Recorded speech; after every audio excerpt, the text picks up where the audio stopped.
Magandang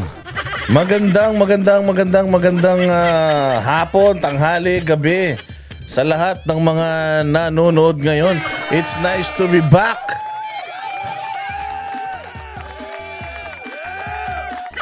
Another day, another Kupalan Burautan sessions. Na-miss nyo ba ako? Ang bait-bait ng mga content ko lately. Kasi tayo ay nagpunta at namasyal diyan sa Malaysia. Another day, another Kupalan sessions. Dahil sa mga kawatan, demonyo, magnanakaw, sindikato, mga manguumit, snatcher, manggagapang, manggagancho, mga adik, Judas, Santanas, Barabas, Hestas. Ayan na nga, ito na nga at tayo na naman ay buhay na buhay at nagbabalik sa ating palatuntunan. Bago ang lahat, aking kinakamusta ang mga Filipino community dyan sa Malaysia. Grabe mga bossing ang pagtanggap ng Malaysia kay Boss Dada. Biglaan yun. Pero talagang mainit ang pagsalubong ng mga taga-Malaysia kay Boss Dada dahil ikinampanya natin ang buong PDP Laban Slate at syempre si Pastor Apollo Kibuloy, number 53 sa balota.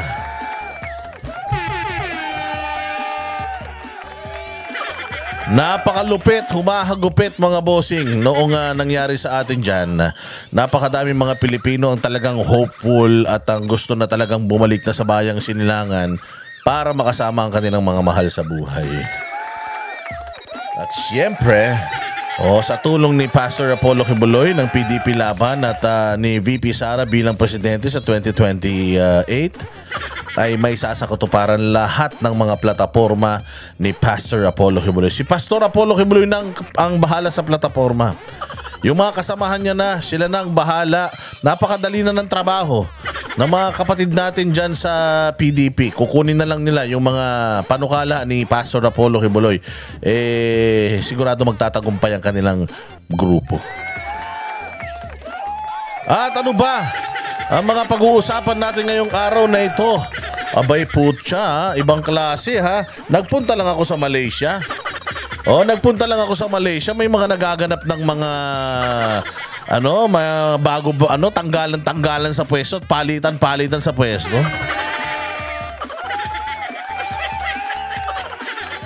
Sko po. Ang mga ipinalit sa posisyon. Kasi alam naman natin na anong tawag din na? Yun si Cesar Chavez, di ba? Hindi yung boksingero si Julio Cesar Chavez, hindi yun. Mga gago pala kayo eh. Yung si Cesar Chavez, hindi yung boksingero, magaling na boksingero, pero hindi yun. Si Cesar Chavez ng Presidential Communications Group Presidential Communications Office ay kamakailan nagbitiw. Tangina, paano ka ba naman hindi magbibitiw? Ang tigas ng ulo, no? Tangina, kung meron kang halimbawa, ako si Chavez. Puta, magbibitiw din ako. Puta, ganyang kabopols yung pinagtatanggol ko. Ganyang katanga yung presidente ko. Miski ako lalayas eh. Putang ina niya kung anak nga ako niyan eh. Di matagal na ako nag-stow away. Tanga na, ganyan ang tatay ko, may topak. Hindi na rin ako magtatagal pag gaganon, lalayas na ako. So ito naman, si PCO. Kasi kilala namin yan si Cesar Chavez Dati rin kasing naging communications officer ni Isko. Magaling yan. At saka may prinsipyo kasi yan eh. Yan yung tao na kapag sinusunod mo siya, matalino kasi yan, magaling yan talaga. Pag sinusunod mo siya, kasundo kayo. Pag di mo na siya sa sinusunod, may prinsipyo yan, lalayasan ka niyan. Siyempre, bakit pa tayo magsasama? Hindi mo na nga ako sinusunod, magsasama pa tayo. Tanga ka ba? So ngayon, etong si Chavez umalis. Pinalitan si Chavez. Pinalitan si Chavez, mga bossing. Ang pumalit kay Chavez ay isang lalaki hindi ko kilala, pero yung babae kilala natin. Ina, lupit. Sabi ko nga, wow. Nagpunta lang ako ng Malaysia. Sabi ko, tama talaga yung landas na tinatahak ko. Mantakin mo, galit na galit ang Kongreso sa vloggers. Gigil na gigil ang Kongreso sa vloggers. Pati si General Torre, binabanatan ng mga vloggers. Pero putya yan, vloggers ang kanilang hinahire ngayon para maging aso. Putang ina talaga, mga walang prinsipyo. Oh, at ano ang qualification? Ano ang qualification, mga bossing, ng mga taga-gobyerno? Kailangan, unang-una sa lahat, kahit wala kang pinag-aralan, kahit swangit ka, kahit pinaglihi ka sa sama ng loob, o kahit na ikaw ay ininuman ng sandamukal na mga pamparegla nung ipinagbubuntis ka, putang ina, basta galit ka sa mga Duterte, pasado ka na. Ganun lang ang qualifications ngayon, mga bossing. Kasimple-simple, ha. Basta galit ka sa Duterte, ipakita mo sa social media mo, sa mga vlogs mo, gigil na gigil ka sa Duterte, may pag-asa ka sa bayan. May pag-asa kang maging kawani ng gobyerno, mapapasahuran ka ng mga mamamayang Pilipino. Yung mga buwis ng taong bayan, magiging ka ng kasapakat sa pagwawaldas nito.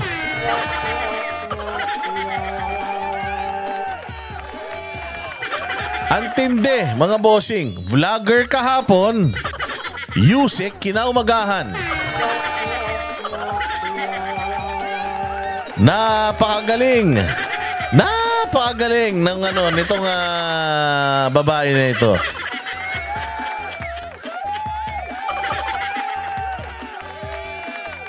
Oo. Tapos nagagalit siya tungkol sa fake news, ha. Mainit ang ulo niya daw tungkol sa fake news. Putang ina niyan. Eto, hindi ba fake news to?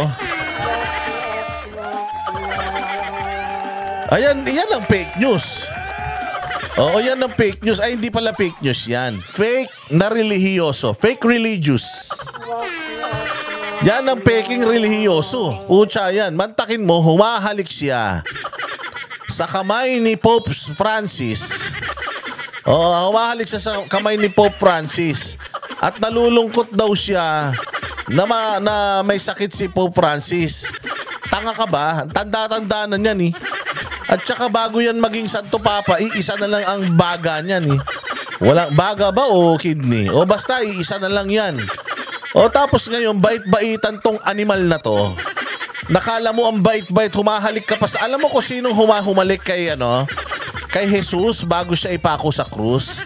Putang ina, si Judas. Yung mga ganyang gawain, humahalik-halik pa. Pero masamang tao naman, si Judas yan.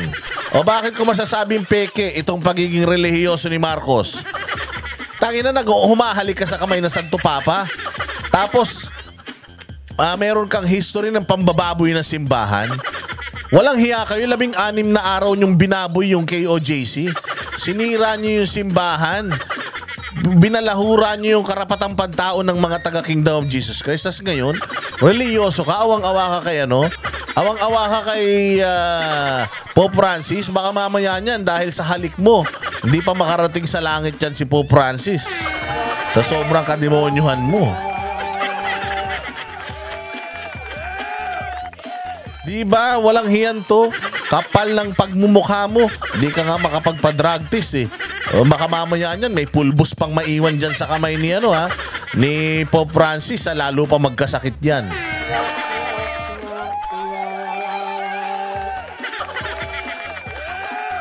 Mabalik tayo mga bossing. Doon sa isang putang ina, ganda.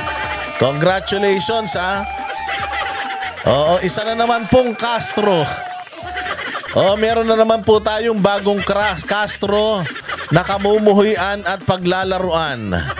Ayan, meron siyang sinasabi dito. Sabi niya, PBBM has no hand in gold sales by BSP. Putangin na mo. Paano mo nalaman yan? Kahapon lang nagbablog ka lang, ha.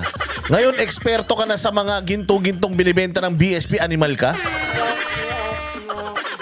Yan ang sinasabi ko sa inyo.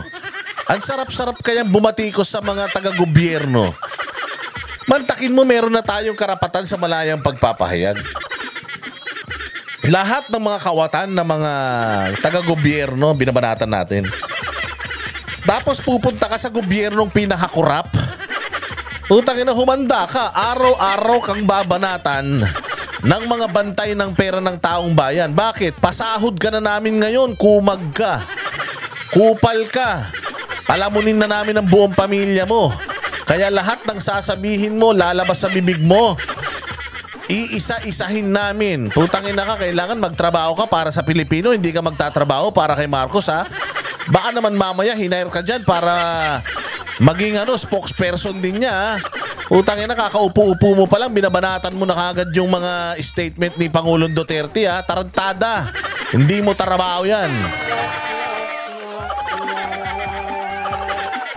Ang trabaho mo bilang isang Presidential Communications Office Undersecretary, pabanguhin si Bongbong Marcos, pabanguhin, hindi gawing abogado, ha? Hindi ka abogado ni Bongbong, pababaguhin nyo siya. Maglalabas kayo ng mga bagay-bagay na ginagawa ng putang inang gobyerno na ito sa bayang Pilipinas. Kailangan lahat ng magandang ginagawa ipalabas mo. Aabangan namin, ha? Claire, aabangan namin, Attorney Claire.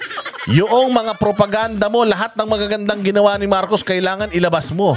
Putang ina, mabuti kung may mailabas ka.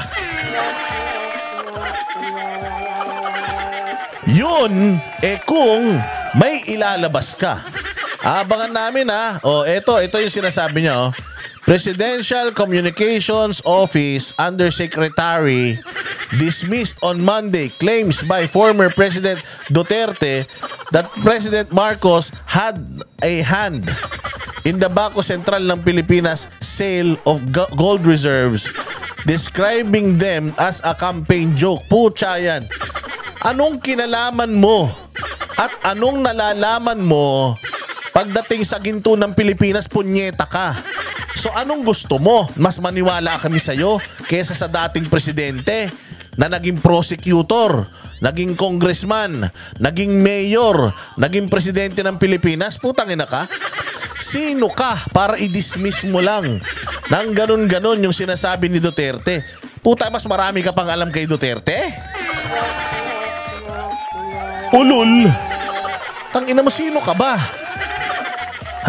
Sasabihin mo na fake news. Putang ina ka, yung mata mo nga wala namang Pilipinong blue eyes, Yung mata mo nga, hindi mo kaya ng hindi pinepeke. Tangina, saan ka makakita? Pango, tapos blue eyes. Ulul. Putang ina ka, kung makapagsalita ka, parang mas marami kang alam kay Presidente Duterte. Si Duterte yan, presidente yan Anong malay mo sa bentahan ng bentahan ng BSP ng ginto? Wala kang alam dun, Claire. Anong sasabihin mo? Wala kayong datos patungkol doon, putang ina nyo. Wala kayong datos doon, pero sa datos ng mga namatay sa war on drugs, kumpleto kayo, mga hayop kayo. Tanginan nyo. Alam na namin yung mga ganyang style nyo. Kaya ka hinire dyan dahil iisa lang ang qualifications mo. Ano yun? Galit ka sa mga Duterte, kaya ka hinire dyan. Ngayon, ito ang challenge ko sa'yo. Ang challenge ko sa'yo, araw-araw, dapat habang nandiyan ka, maghanap ka ng magagandang ginagawa ng gobyerno to para sa Pilipinas. Yun ang trabaho mo. Hindi mo trabaho ang awayin ng mga Duterte. Hindi ka namin pinasusweldo dyan. Gusto namin na yung kinikita mo sa posisyon mo, gusto namin may kapakipakinabang kang ginagawa, ha? Hindi yung babanatan mo lang yung mga Duterte. Kailangan ipakita mo, bukod sa pagbanat mo sa mga Duterte, with all the tools na mayroon ka ngayon, with all the resources of the taxpayers' money, maglabas ka ng mga balitang, mga nagawa ni Bongbong Marcos sa bayang Pilipinas. At isa pang hamon ko sa'yo, bilang isang abogado, naniniwala ka ba na si Bongbong Marcos ay adik? Naniniwala ka ba? Kasi ang daming sinabi dito na naman ni Pangulong Duterte sa kanyang speech. Naniniwala ka ba na si Bongbong ay addict? Kung hindi ka naniniwalang addict si Bongbong, kumbinsihin mo na ngayon si Bongbong na magpa-drug test. Gamitin mo lahat ng katalinuhan mo.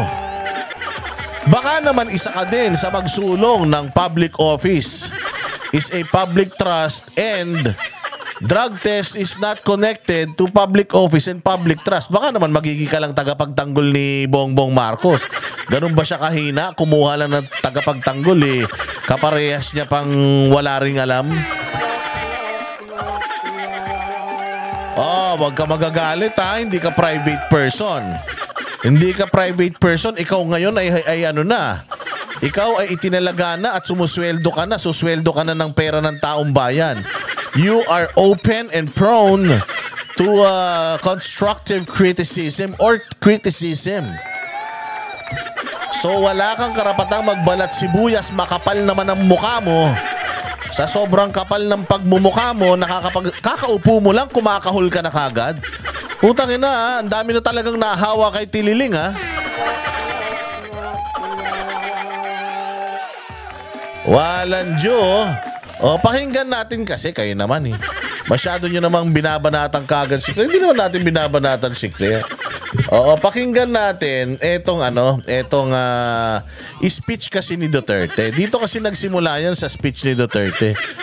Ang speech kasi ni Duterte, eto ha, pakinggan yung maigi. Ayan. Sabi niya kasi doon sa Cebu na ito daw si Bongbong Marcos o itong bayan nating Pilipinas ay bumalik na ang droga. Sinabi niya, bumalik na ang droga sa Davao, sa Cebu, sa ganito, sa ganyan. Bumalik na yung drugs. Abay, gigil na gigil si Claire. Tangina, sabi ko, dalawang Castro, parehas madada. Si Franz Castro, madada, walang alam ang utak. Ito naman, madada, wala rin namang alam. Akala mo, tagal-tagal na nagsilbi sa gobyerno ng gaganto. Kakaupo mo pa lang, expert ka na. Galing ha. Pakinggan natin yung sasabihin dito ni Bongbong tuloy, ni Pangulong Duterte. Bumalik na po ang droga. Ayan na, bumalik na ang droga dito sa Davao, sa Cebu at Manila. Sige.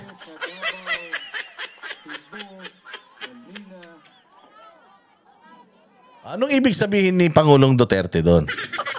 Bumalik na, inuna niya pa nga yung syudad niya eh. Actually, yung Davao is not, it's a big region. Marami yan. Davao del Sur, Davao del Norte, Davao de Oro, Davao, may mga ganon. Tapos meron pang Davao City, okay? So malaki yan, okay?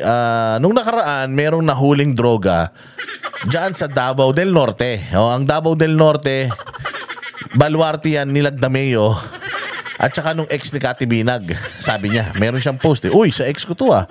Sa ex kong lugar to ah. So, hindi po mayor dyan sa Davao del Norte si Basti Duterte. Si Basti Duterte po ay mayor ng Davao City na ang ganda-ganda. Ayan ha. Pakinggan pa natin. So, tingnan mo ha. Hindi nga mayabang si Pangulong Duterte. Mantakin mo. Inuna niya pa yung kanyang syudad na sinabi o yung kanilang probinsya. Probinsya yan. Inuna niya pa yung kanyang probinsya na sinasabing bumalik na ang droga. Yung iba nga dyan, self-righteous eh. Si Abante nga, sabi niya drug-free daw yung distrito niya sa Maynila sa District 6. Di nga. Dami ko kaibigan addict, tiga dyan. Hindi kaibigan. Dami ko palang kilalang mga addict, tiga dyan. Sa totoo lang. Kaya wag mo sabihin na drug-free. Ganon sila. Self-righteous sila. Yung inuuna nila yung mga probinsya na napalinis nila, napaganda nila. Si Presidente Duterte, hindi talaga siya mayabang. So sabi niya, bumalik na ulit ang droga. Meron na dito sa Cebu, sa Davao, Metro Manila. Yun yung kanyang statement.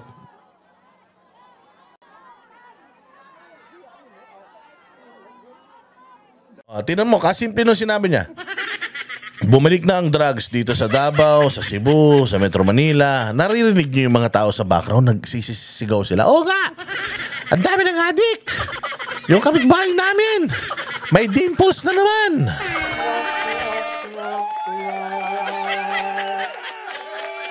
Di ba nag-a-agree yung mga tao kay Duterte? Ganito kagaling si Duterte. Sabi ko nga sa inyo, gigil na gigil si Bongbong Marcos, 10 ng kanyang mga tsuwariwap at mga bago niyang asong ulul.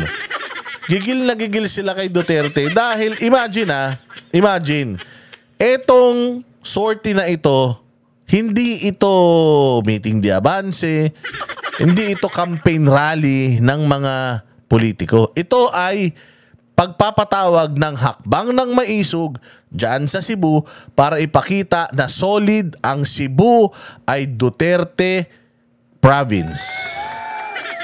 Duterte country ang Cebu. Pinakita lang nila dyan. Mantakin mo walang ayuda, walang artista, walang libreng pagkain, tubig, inumin. Umuulan pa. Inabot na si Duterte ng madaling araw pero walang umuwi. Inantay pa rin si Duterte magsalita.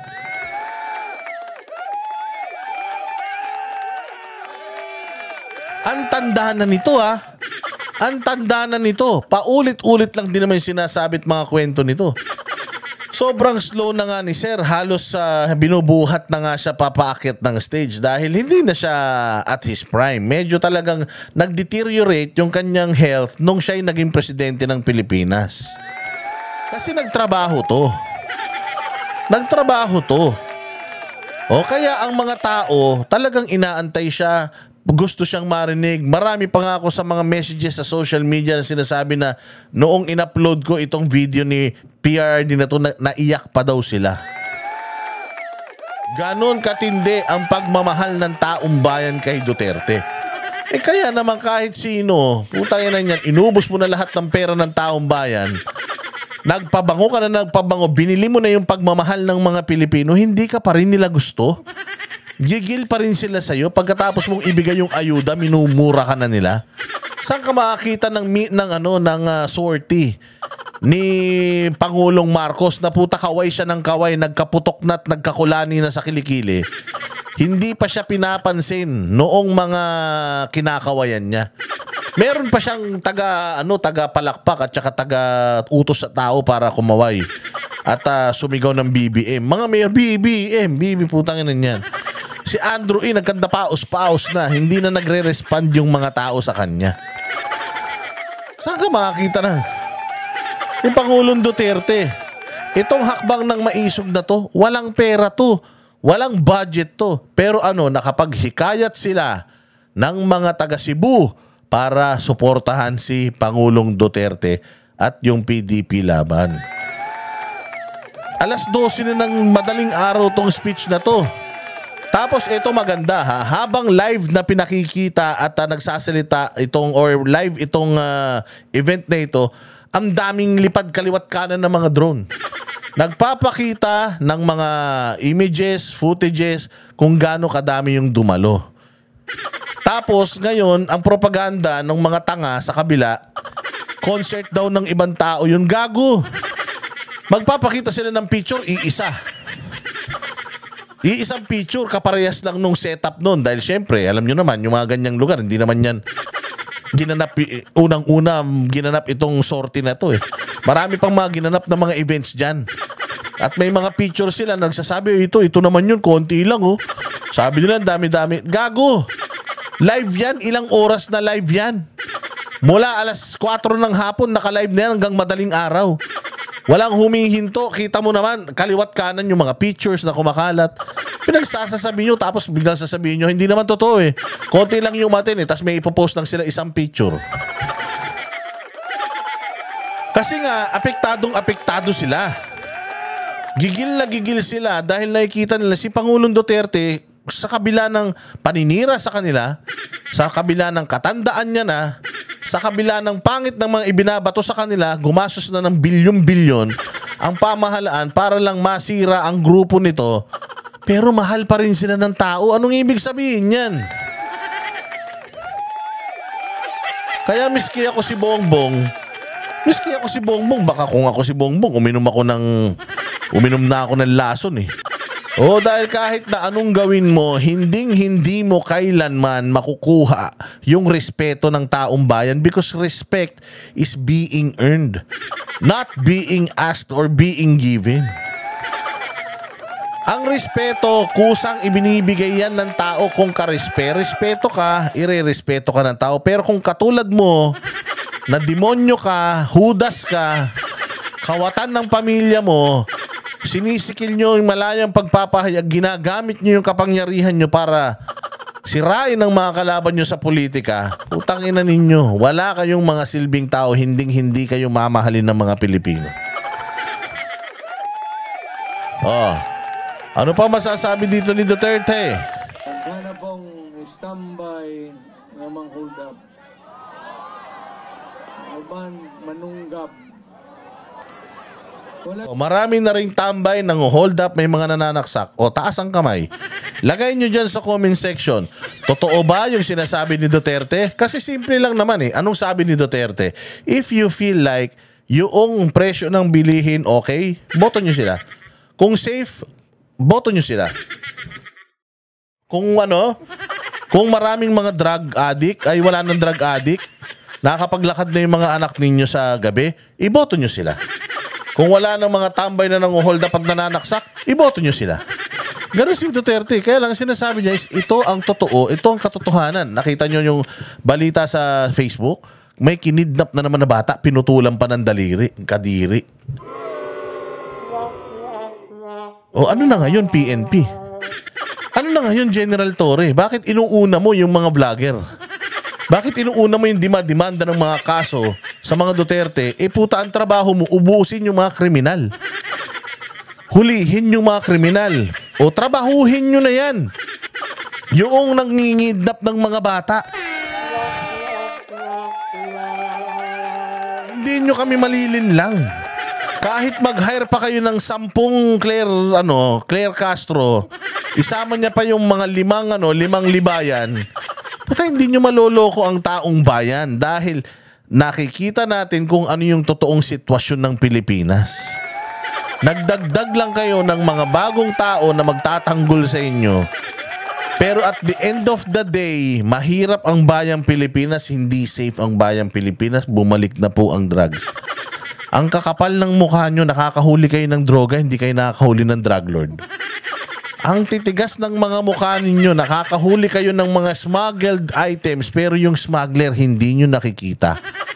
Kaya hindi nyo maloloko ang taong bayan. Tapos, ang dami nyo ngayong ginagawang kabulastugan, circus dito, here and there, para mapagtakpan nyo yung blankong BICAM report na humihingi na naman ng palugit ang mga nasa kinauukulan. Putang ina nyo, akala ko ba maayos yung budget na yan? Bakit extend kayo ng extend? Bakit hirap na hirap kayong itago? Ba't hirap na hirap kayong sagutin? Simple lang naman. Nag-file ng kaso ang si Vic Rodriguez at si Ungab dyan sa Supreme Court. Sasagutin nyo lang naman. Ba't di nyo masagot? Ang bilis nyong sumagot sa TV. Ang bilis yung magbigay ng pahayag pagdating sa impeachment ni VP Sara. Pero pagdating sa pera ng taong bayan, GAA, putang ina niyan, hanggang ngayon, hindi nyo masagot. Humingi pa kayo extension, 5 araw. Mga hayop kayo talaga. Sige, pero dito, focus pa tayo dito. Hindi nila kontrolado. Hadlock, manggod. Hadlock sila sa human rights. Sa bagay ako, may kaso ginoon ko. Mabalik ko, bantay ginoon.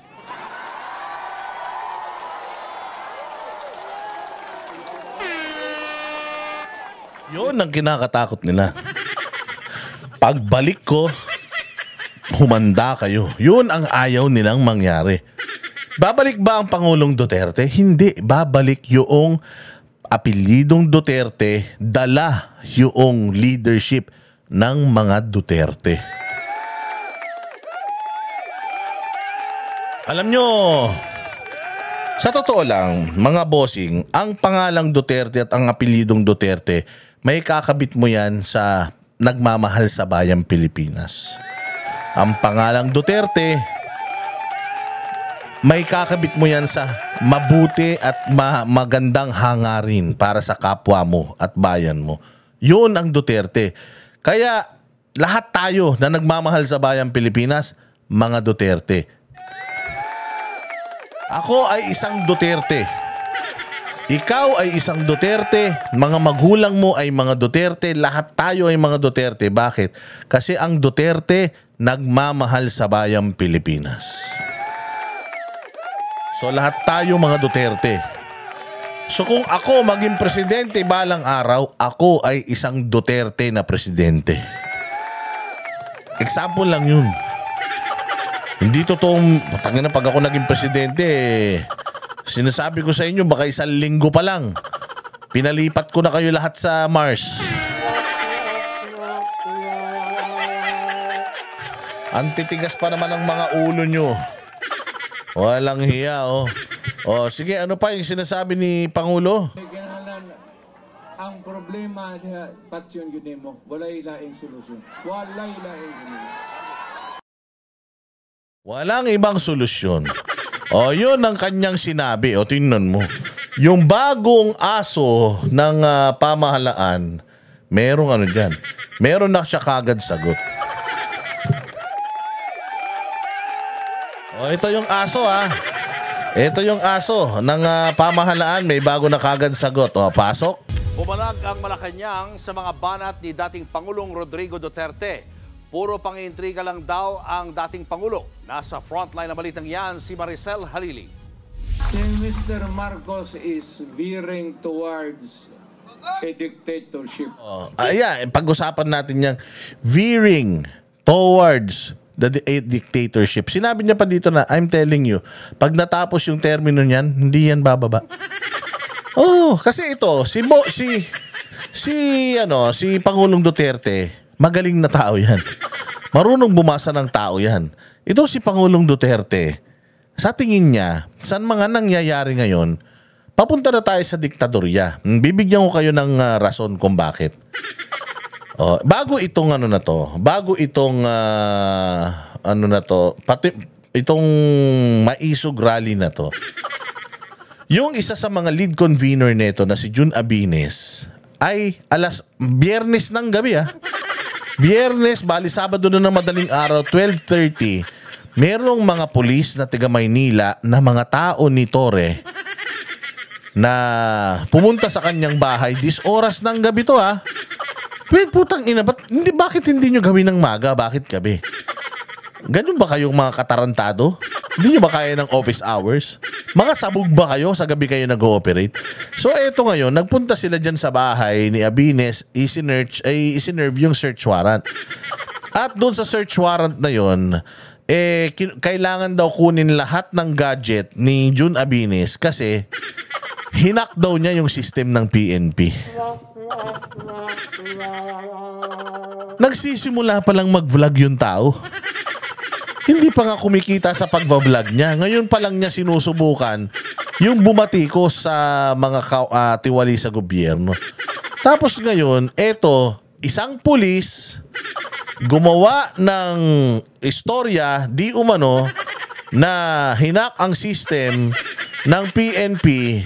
Kaya nakasecure siya ng warrant para kunin lahat ng gadget ni Jun Abines. Kasi daw hacker siya. What?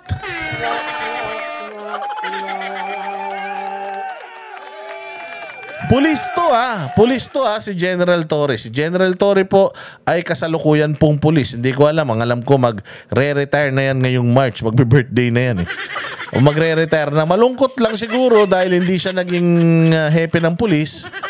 O hindi siya kasi in-extend si Marbil Kaya siguro hindi na siya magiging hepe ng pulis kasi sa March magre-retire na siya Pero siguro baka ang target mas mataas na posisyon. Baka cabinet position din ang target. Si Claire Castro galit lang sa mga Duterte. Naging USEC ng PCO kung si Torre. Sa lahat ng ginawa ni Torre na kahayupan sa Pilipinas. Kahayupan sa KOJC, kahayupan sa mga Duterte, mga pinagsasasampan niyang kaso sa mga Duterte. Baka pumalit na kay Bongbong yan. So ayun ginamit itong yun nga, nagagalit nga si Fillmore Escobal. Isang general, nagagalit nga, sabi ginamit mo yung kapangyarihan mo sa pamumulitika. Kakasabi lang ni Rimulya na hindi dapat na sumasali sa partisan politics ang mga pulis. Pero ito si Torre, exemption yata siya sa lahat ng rule. Mantakin mo yun ang doon ikaw bilang isang vlogger, nagpapahayag ka ng iyong saloobin. Actually, yung social media post nga ni Abinis, question mark It was in a form of asking a question. It's easy. He could have just held a press conference denying all the accusations na siya ay na-hospital. O yan, tinan nyo, wala akong tusok ko. And then, saka siya mag-file ng libel. Kaya lang, it was in a form of a question. How can you file a libel doon sa sa patanong na post?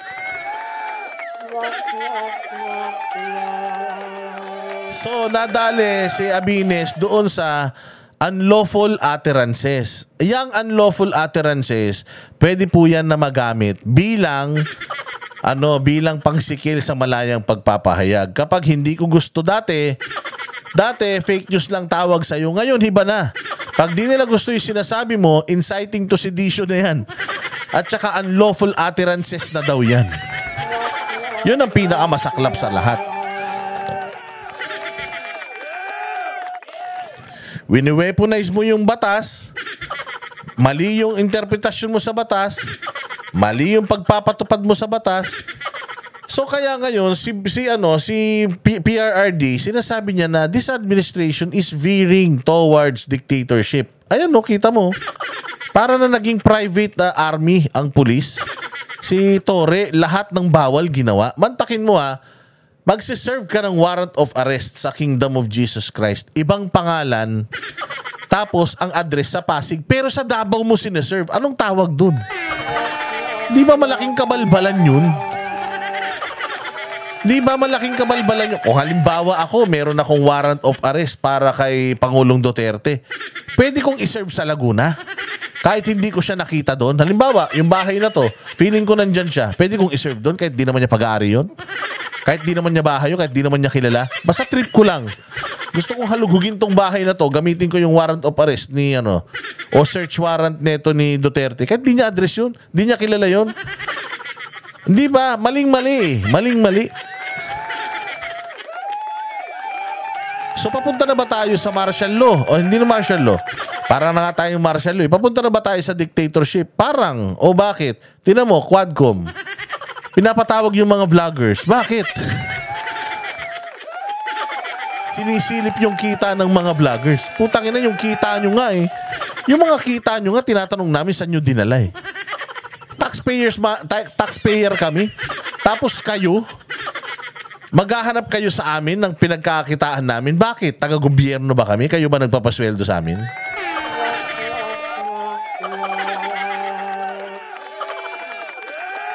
Hindi ba?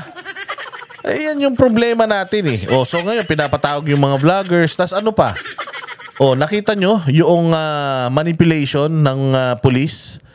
Yung pagsasabi ng pulis na yung droga daw ay parang hindi naman daw lahat na nagda-drugs addict. Yung iba nag-overtime lang.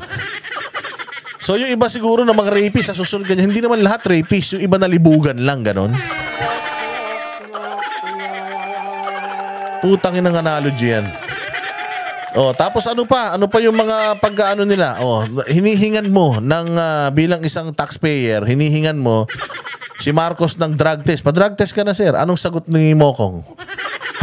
Public office is a public trust? Paano naman connection nun sa pagda-drug test?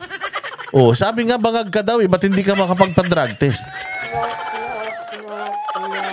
Lahat ng kalaban sa politika tinrabaho. Si Inday Sara, tinrabaho. Yung pera galing sa kanila. Galing yung perang ginastos ni BP Sara sa Malacanang. Tapos, ngayon, si BP Sara yung na-impeach sa Congress.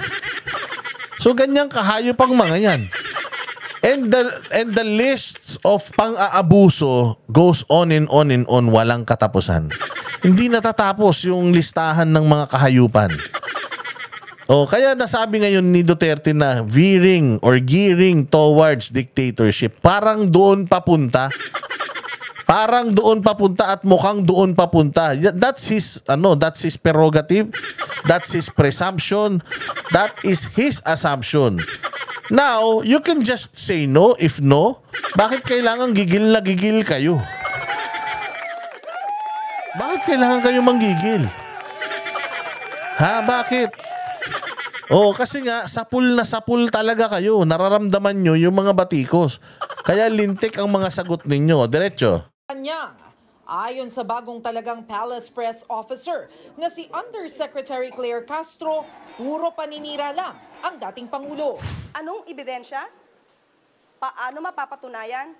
Katulad na sinabi ko, hindi tayo pwedeng maniwala sa mga pang-iintriga lamang na walang ebidensya. Anong ebidensya Anong ebidensya pang hinahanap mong tolonggis ka? Anong ebidensya pa ang hinahanap mo? Kung kitang-kita mo naman na yung nangyayari sa paligid mo. Hindi mo ba nakita yung nangyari sa KOJC?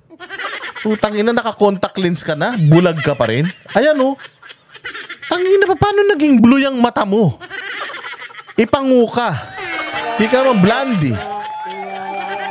Di ka ma-Amerikana. Pero papaano na nagkaroon ka ng ganyang mata? Patay tayo dyan. Magagalit na naman sila sa akin nito. Pero tingnan mo, di ba? Anong ebidensya pang hinahanap mo? Ayan na sinisikil ang malayang pagpapahayag yung mga vloggers pinapatawag sa Congress. Yung pulis, imbis na hanapin yung mga kidnapper, holdapper, putang ina, nakafocus kay Abinis. Anong ebidensya pang hinahanap mo, pulpul? Lang ebidensya. Alam na natin kung saan ang punta nila. Gusto nila ulit makuha ang power, ang authority. Bobo ka ba? Alam mo ba na ang mga Duterte hindi mga power hungry? Alam mo ba na si PRRD nanalo bilang presidente nang hindi hindi naman talaga niya gusto maging presidente to begin with? Pinilit pa yan. Si dating DILG Undersecretary yata yung nag-file ng kanyang Certificate of Candidacy at si Presidenteng Duterte yung replacement niya or substitute niya. Kaya kaya tumakbong presidente yan. At alam mo ba, Claire? Alam mo ba na si VP Sara ay number 1 bilang presidentiable? Noong 2021, mga December, nag-conduct ng survey. Alam mo ba na number 1 siya na pinipili ng mga Pilipino bilang presidente? So saan nanggagaling yung kabubuhan mo na gusto nilang makabalik sa kapangyarihan, inutil ka? Hindi nga tumakbo si VP Sara ng presidente. Kasi ang sabi nga niya, nangako naman si Bongbong na itutuloy lahat ng nasimulan ng tatay ko. Yun lang naman ang importante. Kasi wala namang ginawa yung tatay kong hindi maganda sa Pilipinas lahat ng ginawa ng tatay ko na hindi maganda para sa kurakot, adik at saka sa mga komunista. Pero lahat ng ginawa ko ng tatay ko para sa mga Pilipino. Willing si Inday Sara na ibigay kay Bongbong, wala nga siyang pakialam. Nagpagamit pa nga siya kay Bongbong para manalo si Bongbong. Putang ina ka boba ka pala Nagpagamit pa siya kay Bongbong para lang manalo. Tapos, sasabihin mo na gusto nilang bumalik sa kapangyarihan? Sa lahat nga ng mga tao, sila nga yung may araw. Gusto ng tao tumakbo ng senador yung mga kapatid niya Yung anak niyang si Pulong at saka si Basti, tumakbo ba silang senador? Di ba hindi? Nandun lang sila sa local, nasa Davao lang sila. Anong sinasabi mo? Gustong bumalik sa kapangyarihan? Tanga! Panalo na si Inday Sara noon pa kung matakaw sila sa kapangyarihan katulad ng logic mo na sinasabi mo na gusto nila na maibalik yung kapangyarihan at matakaw sila sa kapangyarihan. Sana hindi na siya nag-vice president, inutil. Bobo mo! Tangina, bugado ka pa naman, tanga ka. Sige, diretso. Pinalagan din ni Castro ang banat ni Duterte na bumalik na ang illegal na droga sa ilang probinsya. Davao City pinag-uusapan natin, sino ba ang mayor ng Davao City? Oh, anak niya. Oh, di ba? Anak niya mayor ng Davao City. Oh. Tapos, Una nang naglabas ng pahayag. di ba, so, ang sinasabi niya kasi, bumalik na ang drug sa Davao. So ibig sabihin, mahina yung anak niya.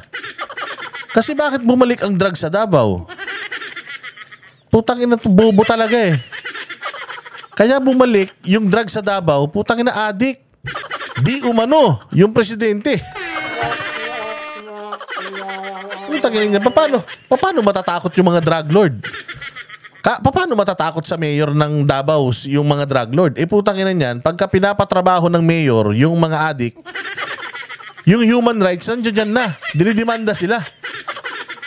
Mamamatay tao daw sila. So anong gusto mo mangyari, Claire? So bakit bumalik ang drugs? Bakit nung panahon ni Duterte wala naman drugs? Bakit ngayon bumalik? Yun nga yung pinupunto dito ni Digong eh. Bumalik na yung mga droga unti-unti. Hindi ba? Claire, hindi mo ba alam na pinakamalalaking drug haul sa history ng Pilipinas nangyari ngayong taon? Ngayong administrasyon. At alam mo ba, wala silang drug lord na nahuli? Inanto, tanga. Salita ka ng salita, wala kang alam. Anak ng tinapay ka, oh. Mag-abogado ka na lang kasi, hindi para sa itong politika. Nakikialam dito, mag-ano ka na lang ng mga jurisprudence, magpaliwanag ka ng ganyan, pwede yan, sa'yo yan. Pero pagdating sa politika, kahit abogado ka, putang ina, pagka mga ganito kabobo yung binibitawan mo, sayang pasweldo ng taong bayan sa'yo. Si Executive Secretary Lucas Bersamin, ayon sa kanya, walang basehan at katawa-tawa ang mga pahayag ng... Ano, kita mo ganito sila kasinungaling.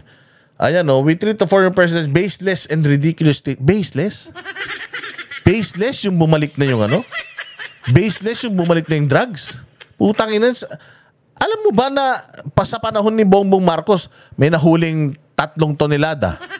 May nahuling 1 tonelada. Kilo-kilo yung mga nahuhuli na itong mga nakaraan. Tangina, pero walang nakukulong. Pero naman siguro, mangilang-ilan. Pero walang malaking drug lord na nahuhuli. Ano sinasabi mong ridiculous and the baseless? Putang ina. Kung ano yung sinasabi ni Duterte, yung talaga yung nangyayari sa... Ikaw kasi, Lucas Bersamin, putay, wala yata kayong TV.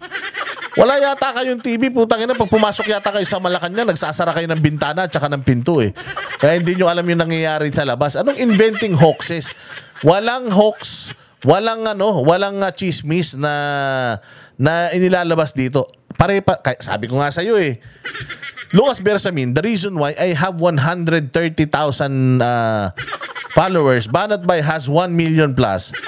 The Banateros has millions of followers and lahat ng mga Duterte vloggers, kaya may mga million followers yan pag pinagsama-sama mo. It's because alam nila na yung sinasabi namin, nararamdaman din nila. Nag-gain ng traction, nag-views ng daan-daan libo yung mga uploads namin. It's because they feel us. Alam nila na yung mga binabatikos namin sa inyo, puro totoo, nararamdaman kasi nila. Kaya Lucas Bersamin, kung ako sa'yo, magbukas kayo ng bintana. Magbukas kayong bintana, magbukas kayo ng pinto para alam nyo kung ano nangyayari sa bayan. Dating Pangulo na anyay prone sa pagsisinungaling at pag-iimbento. Isa na naman daw itong pambubudol. Yung budol. Ginamit mo pa yung budol. Putang ina, kayo nga yung mambubudol. Ito ang pinaka nakakatawa sa lahat, ano? Putang ina, sobrang kapal na ng mukha nila. Yung budol, alam mo ba pag sinabi mong budol, isa lang naiisip ng tao. Mukha ni Bongbong Marcos. Pag sinabi mong budol, si Bongbong na yun. Kaya nga tinawag siyang budol-budol man. Tapos ngayon, itatawag mo kay Duterte ang budol. Anong pinambudol sa'yo ni Duterte? Lucas Bersamin, nung panahon na ikaw ay nasa Supreme Court pa, yung 6 years ni Duterte, anong binudol niya sa'yo? Anong ipinangako niya sa'yo na hindi niya tinupad? Di ba yung mga namatay na mga drug addict, di ba pinangako niya sa'yo yan? Pinangako niya sa lahat ng Pilipino yan na gagawin kong magiging madugo. Itong aking pagiging presidente dahil uubusin ko lahat. Hindi niya naubos. Yun lang. Pero hindi siya ng budol katulad nung aso mo. Ay hindi pala nung amo mo. Hindi siya ng budol, nangako ng kung ano-ano, 20 pesos na kilo ng bigas, unity, pagagandahin ng Pilipinas, itutuloy ang project ni Presidente, itutuloy ang war on drugs, putang ina, lahat hindi nyo ginawa eh. Wala na kayong project na nasimulan. Maharlika Investment Fund, ano na nangyari? Yung Blancong Bicam, ano na nangyari? Wala pa. Tapos putang ina, ang dami niyong sagot patungkol sa mga batikos ni Duterte. Pero yung totoong issue na ginawa ninyong mga kabulastugan sa bayang Pilipinas, hindi niyo sinasagot. Ano na nangyari doon sa Bicam? Ayo Masama yan Sa taong factory umano ng fake news. Nagbabalik diba, naging factory pa ng fake news si Pangulong Duterte.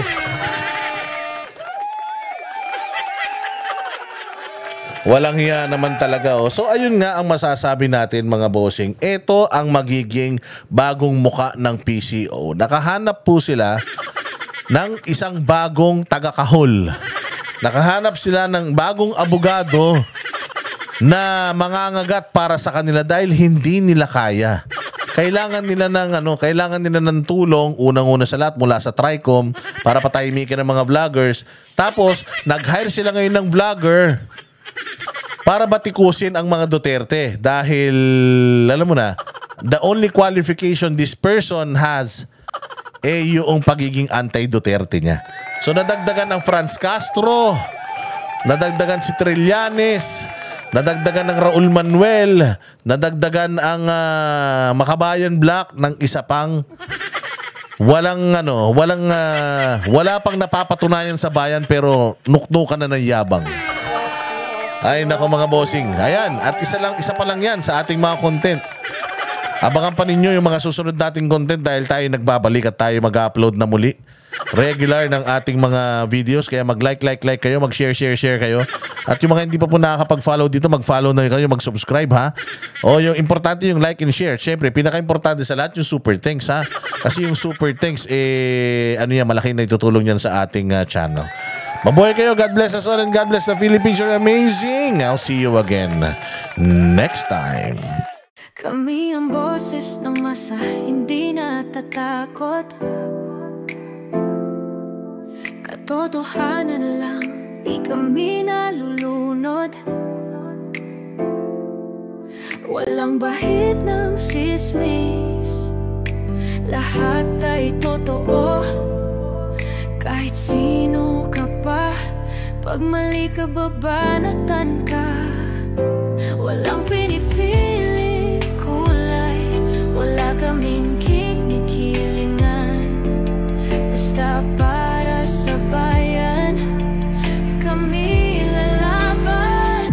Pag tama palakpakan, pag mali banatan. Di matitinag, di matatakot, para sa bayan tuloy ang sigaw. Sa harap ng kamera, walang halong takot.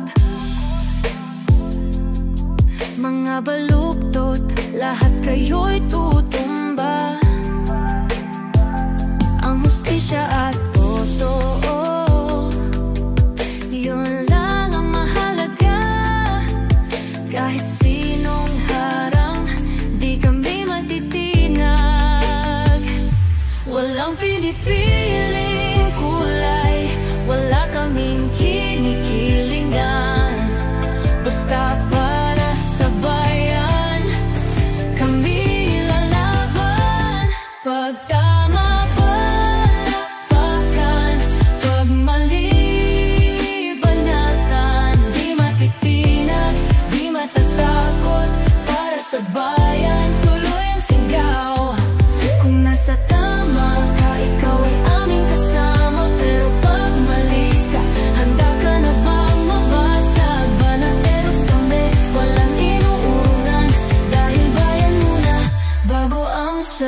muli.